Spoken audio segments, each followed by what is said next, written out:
After what can at best be described as a tough year for Fort Wayne Community Schools, 18 people have announced plans to run for the board. News Channel 15 education reporter Chris Hopper is here with us now, and that seems like a big number.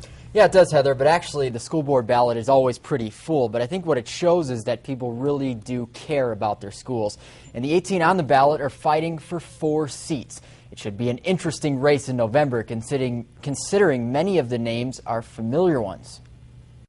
The current board has failed to exercise any leadership to turn this district around. Evert is running for an at-large school board spot. Mole lost to Steve Corona in 2008. He believes you have to get to students early to make a difference. The only way I see to turn this thing around is to start at the bottom in K through 3, put whatever resources we can down there. FWCS moved around its teachers and principals this year to try and improve its lowest performing schools.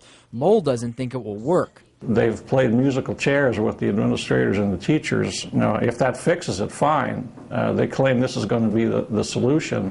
But if it is a solution, why didn't they do it 8 years ago, 10 years ago, 5 years ago? Michelle Tribolet is also running for an at-large seat. She's the president of the local custodial union. She represented many of the custodians who were laid off by FWCS.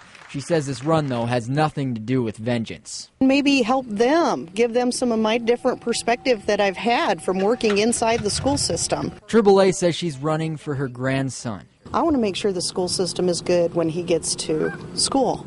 I want to make sure that it's still going to be there. I want to make sure the state's not going to come in and take over. The 4 school board incumbents are also back on the ballot. Mark Giaquinta, Kevin Brown, Pamela Martin-Diaz, and Mitch Shepard. Lisa Olinger knows what it's like to be one of them. Her husband John was a school board member for 12 years before he was voted out in 2008. We do agree in some areas that there has to be a budget that can be worked through, and I'm probably very conservative in that manner. But Lisa brings a different perspective to the table. She spent her life working in different areas of education. I'd like to be a part of solutions coming into the next decade.